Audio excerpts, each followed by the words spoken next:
Today we're going to be learning Sukkah Daf Nun Daled. Okay, it's going to be a lot of very easy but mathematical calculations. Okay, kind of adding different kiot. Okay, we're going to have a whole different listing. The sheet will be very useful in terms of the numbering. So even if you can't follow in Hebrew everything, the numbers are clear what they are. That will help for what we're going to try to do today. Because if you recall, we started with a Mishnah that you can do no less than 21 kiot in the temple and no more than 48. Today we're going to focus a lot about this 48 number. If you recall, just to review, the 48 number came from Erev Shabbos, which is on Sukkot, which happens right every year. Erev Shabbos always falls on one day of Sukkot because Sukkot is 7 days. And therefore, we're going to have 3 for the opening of the gates. That happens every day, right? We're going to try to keep in your mind. And again, I did it on the sheet. Every time we talk about another possible day, we're going to get into what are the possible, I would say there's units. So the daily is 21. That's why we never have less than 21, because there's always P'tichat Sha'arim and the Tamid Shel Shachar and Tamid Shel Bein Ha'arbaim. So that gets you 9 for each daily sacrifice, morning and afternoon, 18, plus the 3 of opening the gates. That's 21. That's every day. Then you're going to have, on some days, you'll have extra for Korban Musaf, another 9. Okay, we'll see maybe even more than 9 for a Musaf, although we'll get to that later, according to one opinion. Musaf adds another 9. And then we have on Sukkot an extra 12, which we're going to get to what makes up the 12. Okay, that we saw yesterday, according to the Mishnah, there's 3 sets for the Nisuch HaMayim. Each set is 3. So that was, right, the Shar HaElyon, which is, again, they walk out of the Azara, the Kohanim. They walk out to the gate, the Nikanor gate. That's the main gate that leads from the Azara to the Ezrat Nashim. Remember, that's where everyone's standing in the Simchat Beit HaShoeva and the Ezrat Nashim. So you walk out, and as soon as you walk out Shar Nikanor, there's this staircase, right? This famous pictures you've seen in the temple, this big staircase going from Shar Nikanor out into the Ezrat Nashim. All the pictures I showed the other day, and any picture you see of the Simchat Beit HaShoeva, you see those steps. As they went down the steps, according to the earlier Mishnah, they stopped at the 10th step and they blew the, right, which we didn't know was 5th or 10th. They blew, but that doesn't appear in our Mishnah. And then they get to the Shara Tachton, which basically means the bottom of the staircase. They blow the chatzotzrot, sorry if I said shofar, the trumpets. Then lemiloi mayim, then they would go out the other gate, the eastern gate, all the way at the end of there. They would go out the gate, and then they would blow the trumpets again. So there were 3 sets: Shara Elyon, according to our Mishnah, Shara Tachton, top of the staircase, bottom of the staircase, and already going outside. Then there was this other one, which was Al Gabei HaMizbeach, which seems to be, at least the way Rashi explains, when they put the aravot around. If you remember, the Mishnah Memhei talked about that, and that's why Rashi is convinced that that must be what they're talking about, because otherwise those blasts don't appear anywhere. So there they also blew the trumpet as they put the aravot. So Sukkot has a whole unit of 12. The 3 sets for the Nisuch HaMayim, the 4th set for the aravot, altogether 4 times 3, you get 12. So that's an extra 12. And then when it comes out in Erev Shabbat, you have the 6 before Shabbat, and that gets you up to 48. So now we're going to start with the question we ended with yesterday at the bottom of Nun Gimel. I'll repeat the question.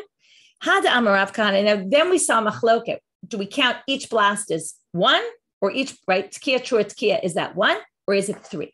The person in our Mishnah counted as 3. That's why every time we have a blast, it's always going to be 3.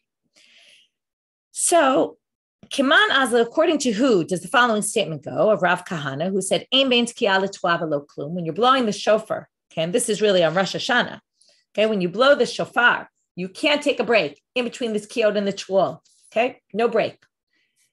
Kiman, it must be Rabbi Yehuda, who viewed each set of 3 as 1. So they say, Pshita, that's quite obvious. Why would you need to say that? Obviously, if you can't take a break, it's because you view them all as 1, and that's Rabbi Yehuda. To which they said, you might have thought that maybe Rav Kahana's statement was meant even according to the rabbis, and it's to tell you that he doesn't agree with Rabbi Yochanan, who holds, and this is definitely Rosh Hashanah, Shama Tesha Tkiot. What Rabbi Yochanan said is if you heard 9 Tkiot, now really, according to the Torah law, you have to hear, we usually say 30 blasts of the shofar, but the 30 blasts are really 9. Why are they 9? Because it's a Tkiya, a Trua, and a Tkiya. It's just, we're not really sure what a Trua is, because Torah only talks about Tkiya and Trua. It never mentions Shvarim. Why do we do Shvarim, right? Tkiya, Shvarim, Tkiya. Tkiya shvarim tchu'a tkiya. Why do we do that? Because we're not sure what the exact sound is supposed to be. So instead of doing 9, which really could have just been tkiya trua tkiya 3 times, instead of doing that, and that's because it's mentioned 3 times in the, right? There's 3 mentions of the Torah. They learn from there 3 times. Instead, right, where it's called zichron trua, yom trua. So because of, right, and it says that 3 times. So because of that, we learn it's 3 sets. But since we're not sure what it is, so we do all those options just in case. Okay, so he comes and says, if you heard your 9 blast, your basic 9 that you need to hear, which again becomes 30, because again, then you're going to do each one each way, right, with all the different options. B'teisha sha'ot b'yom, and you did it across 9 hours. Every hour you blew 1 blast. You did a tkiya. Okay, hard to imagine, right? We would never do this on Rosh Hashanah, but you do a tkiya. An hour later, you do a trua. An hour later, you do a tkiya. An hour later, another tkiya, right? You basically spread them throughout the day. Rabbi Yochanan says, Yetza. So maybe when Rav Kahana says, Ein bein tkiya l'twa v'lo klum, you can't have a break in between. Maybe he means you can't have a break of an hour. And even according to the rabbis who think that they're separate shofar blasts or trumpet blasts when it comes to the trumpet, and the same would be true for the shofar, he still is going to say, but you can't separate it by that much. You could separate it by a few seconds. You could separate it, but you can't separate it that much. So kamash malan, therefore, it's not so obvious that he holds like Rabbi Yehuda. That's why they want to tell you he holds like Rabbi Yehuda. And that really, it's Rabbi Yehuda and not the rabbis. And he really thinks you can't have a break between them because he thinks they're all one unit. It's considered one. That's why there's no break. So the Gemara says, Ve'emach hinami. What makes you say he holds like Rabbi Yehuda? Maybe he really could hold like we just suggested, like the rabbis, and didn't want to break because he didn't want a huge break. And that's what he meant. So no. He wasn't talking about small break, right, is okay, but large break is not okay. Because how do we know that? Im ken my velo klum, because he says velo klum, you can't have even a second in between, right? Nothing. If you can't have anything in between, that's not coming to say, oh, well, I agree with the rabbis, but not to the extent that Rabbi Yochanan holds, which is an hour break in between. No, I don't actually think there could be any break in between, and that's because I hold like Rabbi Yehuda. So in the end, that's what they say, Rav Kahana says. Now back to the main topic here, which is the 48 kolot on Sukkot. Erev Shabbat Shabbatot Chachag. So again, that was the case I brought before, which I explained, right? You have your daily 21 plus your 12 that are special for Chag Sukkot, which are the 9 for Nisuch HaMayim and 3 for the Mizbeach. Then you have the daily, you have the Musaf for Sukkot, another 9, and the 6 because it's Erev Shabbat. So now, right, to remind everybody that Shabbat is coming. So now the Gemara says, here's our big question, which we said before, this doesn't match the previous Mishnah that said on the 10th step, they would blow the trumpets. So what do they say? Matnitim mane, our Mishnah follows a different opinion. Rabbi Lezer ben Yaakov. What's this debate? Titania, it says in a Braita, shalosh l'mala asirit. That's the Tana that matches the first Mishnah about the Simcha Beda Shoeva, which said you do it on the 10th step. Rabbi Lezer ben Yaakov omer, shalosh al gabe mizbeach. 3 went when you put the aravot around the altar, at least assuming that's what we mean al gabe mizbeach. Some people think that it's the Nisuch HaMayim. Okay, so now, Shoshana, you're asking about Rabbi Yehuda. Rabbi Yehuda, without a descriptor, just Rabbi Yehuda is always Rabbi Yehuda bar Rabbi Eli. It's always the same Rabbi Yehuda, right? He's from the later generation of Tanaim, and he's always the one who's called Rabbi Yehuda. So now they say, Rabbi Lezer omer shalosh al gabe mizbeach, omer l'mala asirit. Now the Braita tells you whoever says that they blew 3 on the Mala Asirit, on the 10th step, Eino Omer al Gabe Mizbeach, doesn't hold that they blew the blast on the altar. And HaOmer al Gabe Mizbeach, Eino Omer l'Mala Asirit, and the one who said on the altar doesn't hold that they did the 10th step. Meaning really, in other words, everyone had this tradition that there were 48. The question is, where do you do them? It was a debate. Do you do all 12 relating to the Nisuch HaMayim, or, which then would be the Mala Asirit on the 10th step, or do you do 9 for the Nisuch HaMayim and another 3 for the Arava? So now they say, okay, now we're going to read and then basically our Mishnah. So now you have these 2 Mishnayot that follow each other. The first Mishnah that describes the Simchat Beit HaShoeva and says you do it on the 10th step, That's according to the rabbis in that Breita there. And this Mishnah, which says you do it around the altar and on the altar, and you don't do it on the 10th step, holds like Rabbi Eliezer ben Yaakov. Okay, I want you to keep this in mind, because then it basically means that whoever authored our Mishnah wants you to know that he holds like Rabbi Eliezer ben Yaakov, okay, about the issue of the trumpet blasts. Okay, that's going to be important because it's going to come up further on. So now the Gemara is going to say, my Talmid Rabbi Eliezer ben Yaakov, why does he hold that you do it at the altar and not on the 10th step? So he says, because when do you blow normally? When they open the Sharim, and seemingly not just right, and then they do it at the Shar Nikanor, and then they do it at the Shar Mizrachi, right? They keep doing it at like the entrance or exit to a room. So basically he says, it's such a random place to just take the 10th step. It seems weird, okay? In which case he thinks, therefore, you want to do it in a particular location that has significance. Again, exactly how to understand this is debatable, what exactly he means, because actually it's weird that he references the Ptichat Sharim, the opening of the gates, and not the Shar HaElyon and where they stopped in their procession. But it seems to be saying that it seems to be that you want to be blowing your trumpets at an important location. And the middle of the staircase is a very random place, right? It's kind of strange to think that as you're walking down the steps, you stop in the middle of the steps. It's not a place that has any significance or anything, and therefore doesn't really make much sense. Better to do it at a ceremony, around some altar, around a gate, something that has significance. The Rabbanan Savre, the rabbis hold, so why don't they think that? They thought that all the extra blasts about Sukkot were surrounding the issue of the Nisuch HaMayim, the libation of the waters. So therefore, it's all the procession going to the Nisuch HaMayim is where you're supposed to be doing it, not when you're putting the aravot around the altar. That's not something that would need extra blasts, and therefore, Hilkach Lamala Sirit Adif. Adif to just, he picks some place to stop at the 10th step and do it there. Now we're going to have another opinion about the blasts.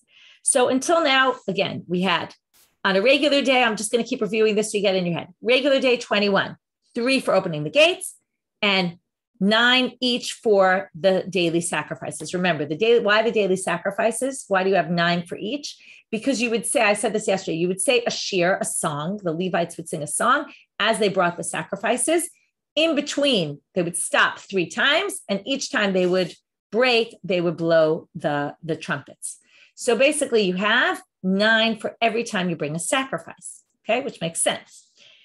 Now, and then we said, and 9, if there's musafin, if there's additional, then you do 9. Okay, by the way, I'll read it now. We're going to see it in a minute. But this all comes from a verse in Bamidbar, where it says in Pasuk Yud, chapter 10, verse 10, Ubiyom simchatchem u'moadechem, on your days of celebration, u'v'rashei chadshechem, and on Rosh Chodesh, utkatem bechatzotzrot, you should blow the trumpets, al olotechem v'al zivkei shamechem, on your olot, on your shlamim, ayulachem lezikaron lefnei elokechem, and then it will remind God, it will be a reminder to God, ani Hashem elokechem, I am God, your God. Okay, so what's the idea here? The idea here is it's very clear. When you bring a sacrifice, you're supposed to blow trumpet blasts, okay? Rabbi Acha bar Chanina midarom, and we're going to have a lot of dealing with him today.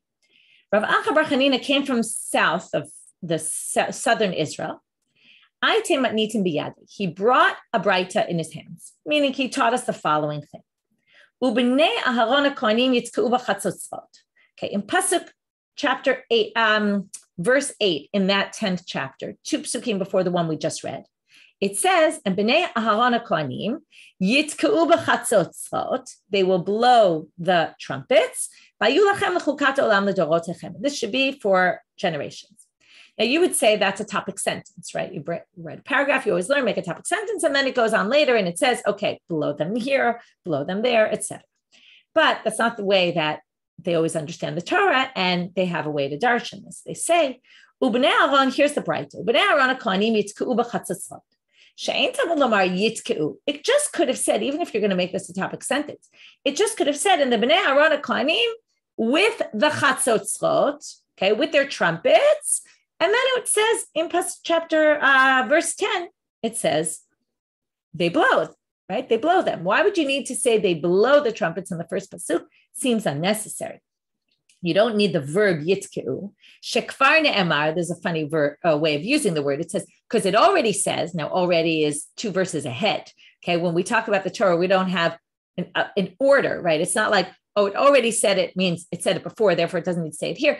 Even if it says it further on, it also doesn't need to say it here. So since it says 2 psukim later, you should blow your trumpets, the trumpets, so why did you need the verb? They will blow the trumpets. You just could have said it when Aaron are in charge of the trumpets, and then they should blow them here and there. So now they say, so hakol lefi hamusafim tokim. The extra yitkeu comes to tell you, you blow them on every additional sacrifice. That means if it's Shabbat and Chag, you don't just have 9, you have 18. And this makes perfect sense because if on Shabbat you bring its own special korban, they probably had their own song for that sacrifice. And with that song went shofar blasts, trumpet blasts. And therefore, also, you brought them one for the holiday, same thing. So basically, you're going to add on, and now we're going to have a problem with our Mishnah. Because if you add on, notice when we talked about our Mishnah, how many blasts were there for? Well, the truth is our Mishnah is not a problem because our Mishnah just had Musafim of Sukkot. It was Erev Shabbat. It wasn't Shabbat. Okay. But if you were to we're going to have a problem because we can come up now with other cases where there's more than 48 or at least 48. Let's see. So first, the Gemara doesn't exactly understand when it says Hakol Lefia Musafim Tokim, what exactly he means. So hu Tanela v'hu Amrala. He taught this Braita, and then he explained the Braita.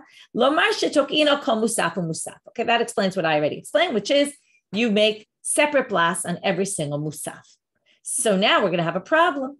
Tanan, our Mishnah says, Erev Shabbat shebetoch chag hayu sham 48. V'im ita litnei Shabbat shebetoch chag mishkach ala 51. Wait a minute. We're going to have a case where there's more than 48 then. And what did we say? No more, no less than 21, no more than 48. But here's a case where we have 48. Let's move off of our Erev Shabbat case. Our Erev Shabbat Sukkot, it's always easier to start with the base, right? We have 21 every day. We have our 12 of Sukkot, right? We have our 9 of Musaf, and we have the extra 6 on Shabbat to tell everybody Shabbat is starting. So if we move to Shabbat, what happens? What drops? The last set. We get rid of 6. So we're at 42. Because we don't have the 6 to get people ready for Shabbat. But we add 9 because we now have Musaf, not only of Sukkot, but also of Shabbat. So now you're going to have 53 because you're going to have 3 more than the previous case. I charted all this out on the sheet so you could see exactly, and then you can see what it adds up to. So now, right, this would be the second chart on the page, okay, where you see 3 for P'tichat Sha'arim, 12 for the special Sukkot ones, 18 for the daily sacrifices, and then 18 for the Musafim, Shabbat, and Chag, and that gets you to 51. So now that's a big problem with our Mishnah. So Rabbi Acha, your explanation doesn't fit with our Mishnah at all. So now we're going to explain, right? I'm a Rabbi Zera. We're going to have Rabbi Zera. Rava's going to reject Rabbi Zera and bring a different explanation. So 2 answers to this question. I'm a Rabbi Zera, and I saw a little bit in the chat of going on about this, so I didn't address it yet because it's going to come up now, which is Lefisha ein tuk in leptichat sha'arim b'Shabbat. You don't blow for the opening of the gates on Shabbat. Why? Why do you blow it all on Shabbat? That's what I saw going on in the chat, right? Why is this override Shabbat? So it says in the Torah, when you bring a sacrifice, you blow the trumpets, right? So all of these things would be relevant on Shabbat, okay? Because it's a Doraita halacha to do it. It's avoda in the mikdash. It's part of the service. So yes, it would override Shabbat. However, the opening of the gates is just to kind of wake people up and make them realize day is starting. We're opening up the temple, time to work. So that isn't something that would override Shabbat. That's not part of the ritual. Okay. So therefore he says that doesn't override Shabbat. So -3, we're back to 48. Okay. So now that would mean basically, which we're going to see in a minute, that we're going to raise that as a question, that there'd be 2 cases of 48, not just on Erev Shabbat, also Shabbat. But leaving that aside, at least we've dropped it down from 51 to 48. So that's better.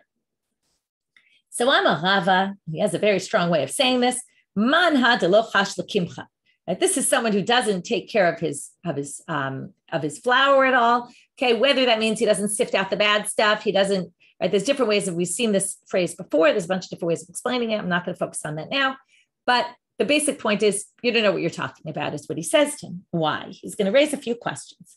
First of all, it says every day they did the Ptichat Sha'arim, right? The base 21 was every day. They blew 3 for opening up the gates, and they blew 18 for the 2 daily sacrifices, the morning and the afternoon. So that would be on Shabbat as well. In other words, otherwise it would have said except for Shabbat, and it didn't say that. B'chol yom must mean that. This one could argue with theoretically, because you could say b'chol yom means every day, like on a weekday. Okay, possibly. But in any case, right, and it still wouldn't get you less than 21 because on Shabbat you'd have the musaf, so it would be more. It's not such a strong question, although it is a question. Ve'od, okay, and then Rava basically holds, which becomes more interesting in terms of what can override Shabbat, that even the opening of the gates is significant enough to override Shabbat. That was part of the daily service, part of the ritual, important enough to override Shabbat. Ve'od, and furthermore, inami ki adadininu. If they were both 48, which is what we dropped it to, then here comes the question I mentioned, which is Litnei Shabbat Shabbatot Chachag Hayu Shamar Be'im B'Shmone. Right? You should have said Shabbat Shabbatot Chachag had 48, and that one should have been listed. Okay, Dishmat Minatarte. Then we would have learned 2 things from it. In other words, remember, our Mishnah brought the case of Erev Shabbat, and it specifically wanted to tell us, that's why I told you to remember this, when it mentioned which ones we do, and it mentioned specifically, it's not because they took the example of Erev Shabbat, but they specifically took Sukkot. They wanted to teach you halachas like Rabbi Eliezer ben Yaakov, that when it comes to Sukkot, which one do you do? Not the 10th step, but the ones around the altar. So our Mishnah specifically gave the case of Sukkot because they wanted us to learn that. Well, better if they held like, if Rabbi Acha was right, then they should have brought the Shabbat Sukkot case, because then you would have learned 2 things. You would have learned, number 1, we hold like Rabbi Eliezer ben Yaakov, and because they would have listed it like they did in our case, it would have given them the opportunity because it was a Sukkah's case. Number 2, it would have taught you the halachas like Rabbi Acha bar Chanina, that every musaf has its own 9 blasts. So that would have been a better case if that were the case. Now, if all things being equal, you could have taught us more by teaching us that case, which means you must not be right, because if you were right, then they would have taught that case, right? That's like his question. So we're back to question on Rabbi Acha, which it doesn't make sense that you're right, because if you were right, the Mishnah should have taken your case, or should have spoke about your case. So Ela Amarava, so Rava says it must be, there's a different reason if they didn't pick the Shabbat case, because even if on Shabbat, it would override, the Ptichat Sha'arim, you would still blow, and all the other, right, all the sacrifices you would. But what don't you do on Shabbat? There's one big difference. You get rid of all the Nisuch HaMayim ones. You drop down 9, okay? Or it would be 12 according to the other opinion. But Rabbi Eliezer ben Yaakov, you drop down 9, because 9 with the Nisuch HaMayim. Why is that? Remember, the Nisuch HaMayim you do the same way you do on a regular day, but you draw the water the day before. So they didn't have the whole ceremony of going out to draw the water on Shabbat. So therefore, you drop those 9, and then you're not going to have 48. So even though, according to Rabbi Acha bar Chanina, you add an extra 9 for the Korban Musaf, you drop another 9, and therefore you're not at 48, and therefore that's not the case here, right? Because you also have to drop the 6, because it's not Erev Shabbat, and that's why you're only going to have 42. So therefore, that doesn't work. Okay, but now they're going to say, wait, if another question on Rav Acha bar Chanina, if you're right that really every musaf has its own set of 9, then there's another case. Here goes our next case.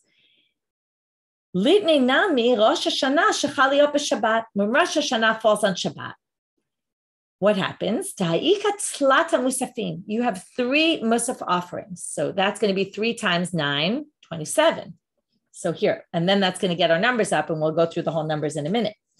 Why do we have 27 there? Daha'ika tzlata musafim. Musaf de Rosh Hashanah. You have a special korban for Rosh Hashanah. But Rosh Hashanah is also Rosh Chodesh. So you have the Musaf de Rosh Chodesh. You have the regular extra sacrifices you bring on any Rosh Chodesh, first day of the month. And Musaf de Shabbat. Okay, so now let's do the number. You have your 21 basic. right? And then you have your 27 additional. 21 plus 27 gets you to 48. So now, according to Rabbi Acha bar Chanina, you should have mentioned that case in the Mishnah. So what do they answer? Erev Shabbat B'toch Chag Itztu Ichalei. No, they were choosing one. So which one would you choose? Well, we'd rather choose the one that we chose. Why is that? We keep going back to the same thing. It's why because we wanted to teach you, the Tana wanted you to know that he holds like Rabbi Eliezer ben Yaakov, that you don't do the blast on the 10th step, but you do it around the altar. And why is that? And that's why, therefore, you can only teach that if you were giving a Sukkot example. You wouldn't learn that from a Rosh Hashanah example. That's why they brought the Sukkot example and not the Rosh Hashanah example. To which the Gemara says, why can't you just do both? Why does it have to be one or the other? It doesn't make so much sense. You could have said, when do you do 48? Erev Sukkot that falls on, Sukkot that falls on Erev Shabbat, the day of Sukkot that falls on Erev Shabbat, and Rosh Hashanah that falls on Shabbat. That would have been fine too. Why do you assume it has to be either or? And then you would have taught us Rabbi Eliezer ben Yaakov, and you would have taught us all the cases where you do 48. So they say, right, so I didn't finish the sentence there. In other words, why do you assume it was either or? Why don't you just litneha and litneha, teach that one and teach that one? So the answer is Tana v'Shiur.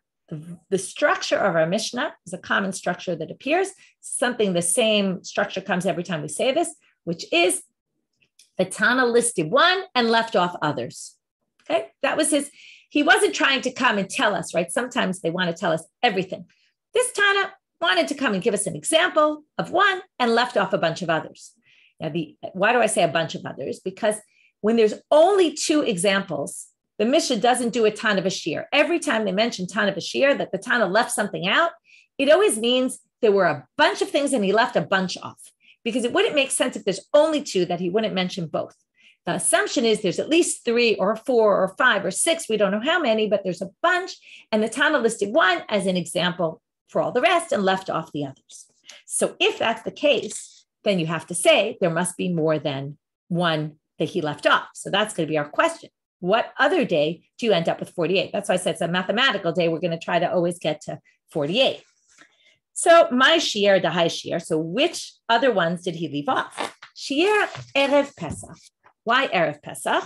So Erev Pesach. Remember Erev Pesach? We spent a long time on this. They would all go in the afternoon and bring the Korban Pesach. Now, there's no Korban Musaf for additional offerings of holidays. We're not on a holiday. We're on Erev Pesach. But what did they do? They brought the Korban Pesach on that day. Now, the Korban Pesach, if you remember, was brought in groups. There were 3 groups that would bring it. And each group, they would say Hallel 3 times. If you remember, there was this whole thing that it would take time for them all to slaughter their Pesachim. And while they were slaughtering the Korban Pesach, they would sing Hallel. While they sang Hallel, they would blow the trumpets. Again, 3 times each time they did it.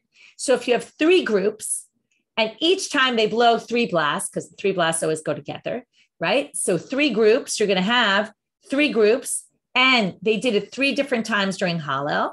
So each time, right, each group, they did Hallel, not 3 different, each time they say Hallel, they did it again.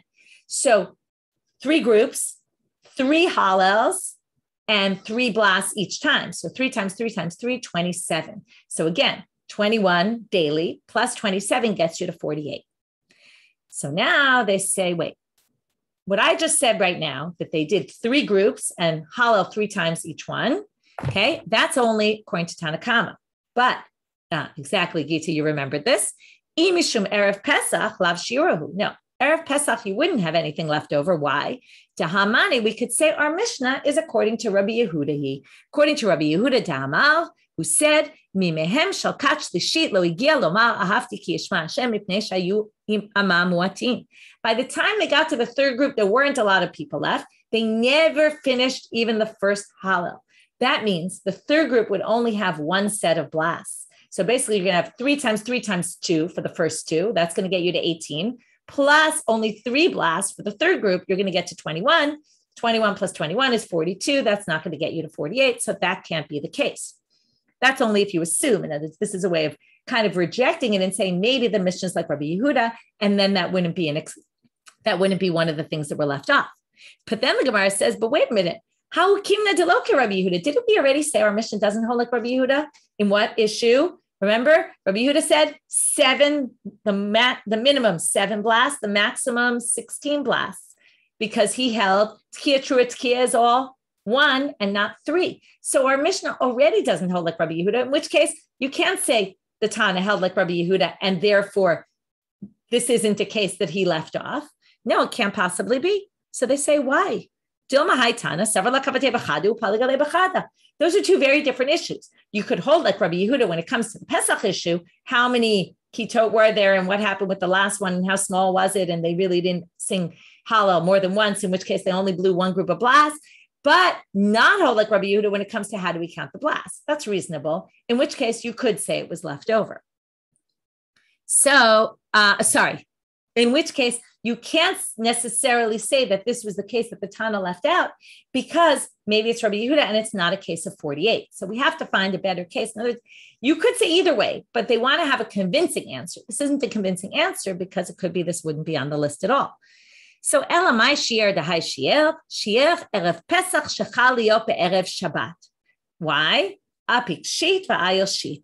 Take out 6 and add in 6. In other words, if you hold like Rabbi Yehuda, what do we say? He's missing 6. He's at 42. But if Erev Pesach comes out on Erev Shabbat on Friday, then what will happen? Then it will be, you'll need the extra 6 to blow the trumpets. And then you're right for the heralding of Shabbat. And then you'll get up to 48. Okay, so that's a possibility. So now we're going to move on and now go back to Emosifin al Arba'im B'Shmona. So now, okay, that was Rabbi Acha. We tried to say, does it work? Does it make sense or not? How is it working with our Mishnah? Because according to him, you'll have more than 48, right? That's fine. But now we're going to say, wait a minute. There's no more than 48. Is that really true? Velo? V'ha'ika Erev Pesach shechal liot b'Shabbat. We just, if Erev Pesach falls out on Shabbat, okay, this is not Erev Pesach falls on Erev Shabbat, but Erev Pesach falls on Shabbat. Okay, so what happens here? What happened? We had before 42 or 48, right?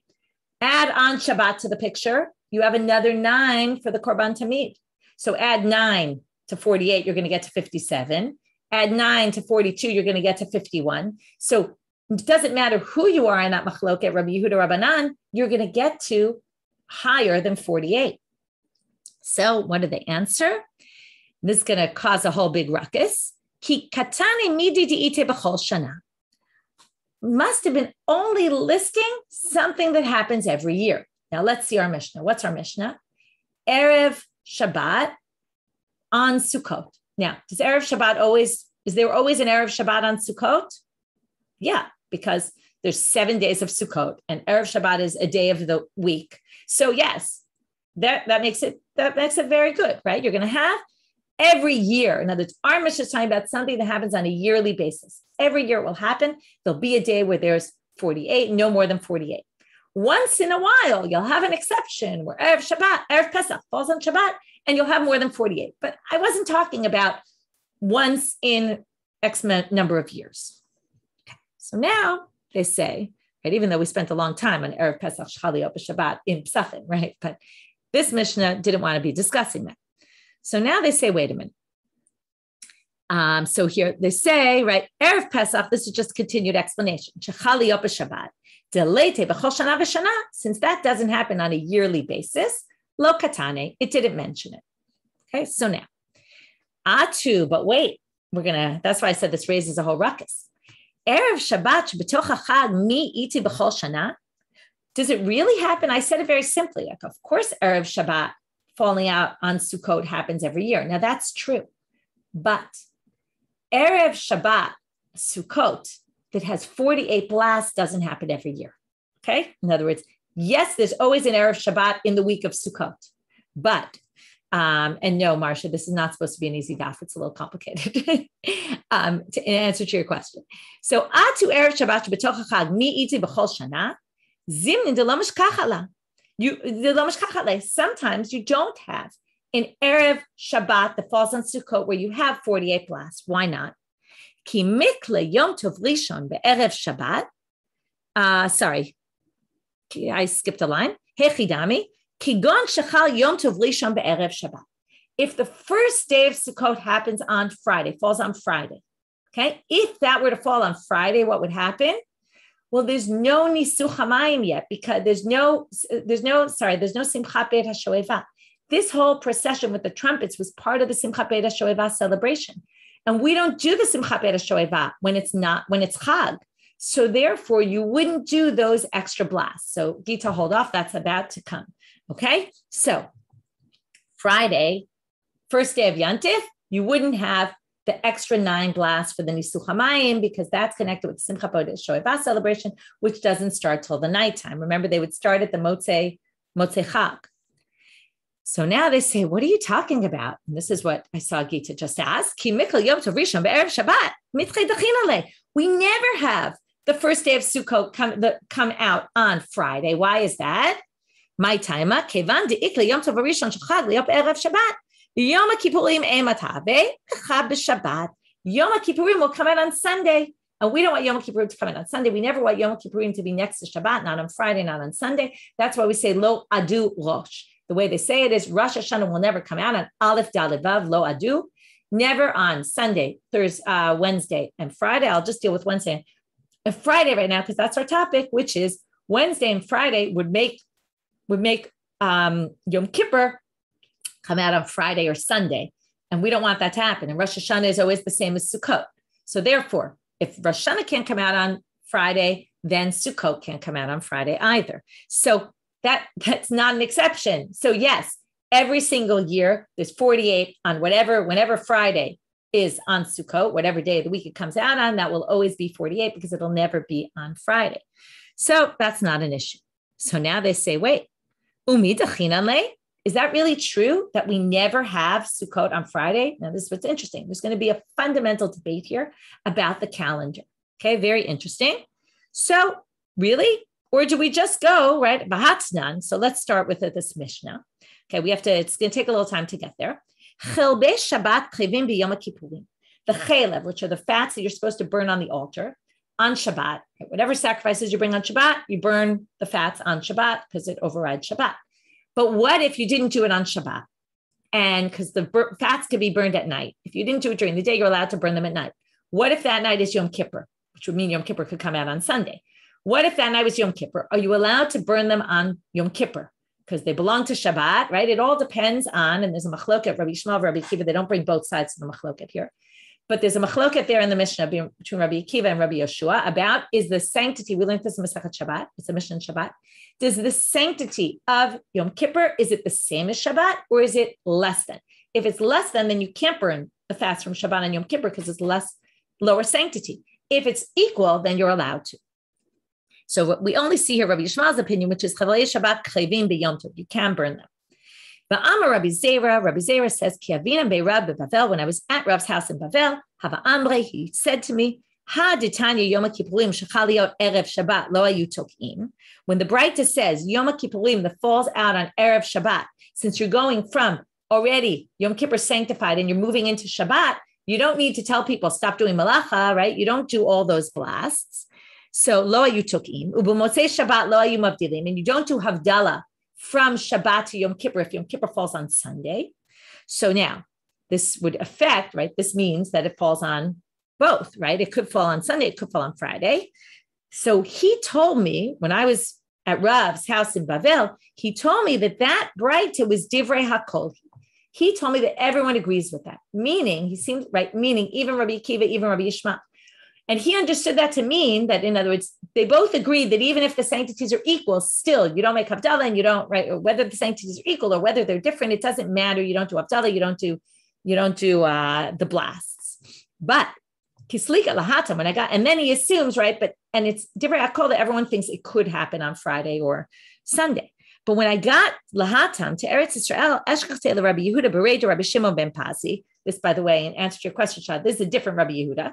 Rabbi Yehuda, the son of Rabbi Shimon, right? You see, whenever it's a different Rabbi Yehuda, they mention who his father is. The son of Rabbi Shimon ben Pazi, who's an Amora, by the way, totally different Rabbi Yehuda, because not even a Tana. To Yativ Ka'amal Rabbi Akiva. He said, no, that's only according to Rabbi Akiva. But the point is, that's a disagreement about whether you make Havdalah or whether, like, that's a difference of like what happens when you pass from Kedusha to Kedusha. But it seems like everybody agrees that it could happen on Friday and it could happen on Sunday. It's just a matter of what you do halachically. So if that's the case, it sounds like we don't have this issue that we push off, and we've changed the calendar to match what we want, right? In other words, the rabbis played with the calendar to make sure that Yom Kippur never fell out on Friday or Sunday, but this clearly shows that they didn't play with the calendar, okay? And so what's the answer? And then, right, again, that disagrees with our Mishnah, because our Mishnah doesn't mention, right? Our Mishnah mentions something, again, this was all to respond to the question we had, why didn't it bring this case that had 51 or 57 blasts? And the answer was because our Mishnah is only dealing with something that happens every single year. Well, this wouldn't necessarily happen every single year, because it would fall on Erev, right? If Erev Shabbat fell on the first day, you'd actually have less than 48. So the answer is that our Mishnah, lo kashya, Rabbanan, our Mishnah holds like the rabbis who think that the rabbis could manipulate, that was the word I was busy before in my head, could manipulate the calendar. And this discussion they're having about these bright toad and all that, that's according to there's two traditions about, can the rabbis manipulate the calendar or can't they? So our Mishnah follows the one that they can. And this whole sugya we just quoted from Rabbi Zera, that's all according to the Acherim's approach, that you can't manipulate the calendar. How do we know that Acherim says this? Titanya Acherim omrim, ein bein atzeret la'atzeret, ve'ein bein Rosh Hashanah leRosh Hashanah, ela arba'a yamim bilvad. Whatever day the holiday falls out this year, the next year will be 4 days later on the calendar, right? I remember as a kid, I always grew up. I always wanted to know when my birthday was coming out, what day of the week in the following year, right? You know, according to the English calendar, the Gregorian, right? It's always going to be, if my birthday was Monday this year, it'll be Tuesday next year, right? Obviously, other than a leap year. So same thing with the Hebrew, right? This would be a lot easier for us if we had it like this, right? You never know what day is it happening and how many years, right? We end up with could be 3 years in a row. We have a 3-day chag or not, or right? It's not that way. But according to Acherim, it's always 4 days later. Why is that, right? Why is it in the Gregorian? It's 365 days. So divide that by 7, right? And then you get the remainder is always 1. Here, the remainder is 4. 350 divided by, right, 350 is divisible by 7. And then you have an extra 4 days. So it's always going to be 4 days later, because according to him, you can't manipulate the calendar. And it's whatever randomly comes out right? So it's going to be 4 days later. So he had a totally different approach. We don't go by that approach. But that whole discussion they were having must have been according to that approach. Right? And on a Shana Me'uberet, it would be 5, because then you add another whole month. I'm not going to go into the calculation, but then it'll end up being 5 if there was a Shana leap year. Because basically you add on another 29 days. 29 days is 28, which is 4 weeks plus 1. So it'll push it off 1 more day. That's a simple way to do the calculation. Okay, now we're going back to Rabbi Acha Bar Chanin. He had said, and that's why we keep asking questions on him, he had said, every Musaf gets its own 9 blasts. So the fact that we've now found a case that was more than 48 doesn't bother us, because our Mishnah, right, our Mishnah was talking about only something that happens every year. Meitive, another question against him. Rosh Chodesh shechal liyot b'Shabbat. Shiur shel Rosh Chodesh doches shiur shel Shabbat. When Rosh Chodesh falls on Shabbat, the shiur of Rosh Chodesh is what you sing and not the shiur of Shabbat. This, by the way, I was thinking now, it's like the Haftorah, right? Like when it's Machar Chodesh, you always say for Rosh Chodesh. And if it's Rosh Chodesh, you have a special for Rosh Chodesh. It overrides what normally would be for Shabbat. So here the song would override. If you're right, Rabbi Chayna Bar Papa, lema de Shabbat, lema de Rosh Chodesh. You would say Shabbat and you would say Rosh Chodesh, because there's blast for Rosh Chodesh, there's blast for Shabbat. The blasts always go with the song. So it doesn't make sense. So Amar of Safra, my doche likdom. What doche means is you say it first. First you say the Rosh Chodesh here, then you say the Shabbat. It doesn't mean it overrides it entirely. And then that resolves our problem. But now we have a separate question on that. Why would you say Rosh Chodesh before Shabbat? Don't we have a principle? Amai. Tadir v'sheino tadir, tadir kodem. We always go by what's more common. Shabbat comes out many more times a year than Rosh Chodesh does. So, Amar Rabbi Yochanan, Leida shukba Rosh Chodesh bismano. We say Rosh Chodesh Shiur first, because we want everyone to know that Rosh Chodesh comes out, that it's Rosh Chodesh. We want you to know that this is the day of Rosh Chodesh, because then they had to announce when Rosh Chodesh was. They want to make it incredibly clear to everybody, so they do that song first. So there's a different principle. There's different interests. On one hand, we say usually what's typical we do first. This time we have something else pulling at us. So now they say, wait, don't we have a different way of showing everyone that it's Rosh Chodesh, and therefore we don't need to do this to show everyone? And with that, we're going to stop for today, and we're going to start the next section tomorrow, where they're going to quote a source, which seems to indicate there was something else they did to let everybody know there was Rosh Chodesh, and then you wouldn't need this, and then we'll go back and figure out. So with that, we'll finish for today. Have a great day, everyone.